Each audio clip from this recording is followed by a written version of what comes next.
June 19 വായനാ ദിനം. വായിച്ചു വളരുക എന്ന മഹത്തായ സന്ദേശം ഉൾക്കൊണ്ടുകൊണ്ട് അറിവിൻ്റെയും വിജ്ഞാനത്തിൻ്റെയും ലോകത്തേക്ക് വെളിച്ചം വീശുകയാണ് ഓരോ പുസ്തകങ്ങളും. പുസ്തകങ്ങൾ മനുഷ്യനെ ചിന്തിക്കാനും സ്വപ്നം കാണാനും ലോകത്തെ പുതിയൊരു കാഴ്ചപ്പാടിലൂടെ നോക്കിക്കാണാനുമെല്ലാം നമ്മെ പ്രാപ്തമാക്കുന്നുണ്ട്.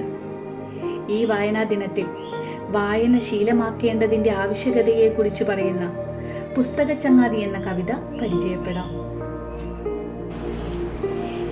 വായിക്കണം നമ്മൾ വായിക്കണം, വായിച്ചു നമ്മൾ വളർന്നിടേണം. വായിക്കണം നമ്മൾ വായിക്കണം, വായിച്ചു നമ്മൾ വളർന്നിടേണം. അക്ഷരത്തേൻ ഗണം അറിവിൻ്റെ തേൻ ഗണം അവിടുന്നു നമ്മൾ നുകർന്നിടേണം. അക്ഷരത്തേൻ ഗണം അറിവിൻ്റെ തേൻ ഗണം അവിടുന്നു നമ്മൾ നുകർന്നിടേണം. പുസ്തക ചങ്ങാതി കൂടെയുണ്ടാവണം പുലരും മുതൽ നിദ്ര തഴുകും വരെ. പുസ്തക ചങ്ങാതി കൂടെയുണ്ടാവണം പുലരും മുതൽ നിദ്ര തഴുകും വരെ. അവയിൽ നിറഞ്ഞു തുളുമ്പുന്ന നീരുള്ളിൽ ഒരു കുളിർച്ചോലയായി ഒഴുകിയിടണം.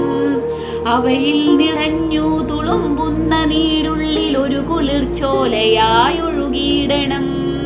വായിക്കണം നമ്മൾ വായിക്കണം, വായിച്ചു നമ്മൾ വളർന്നിടേണം.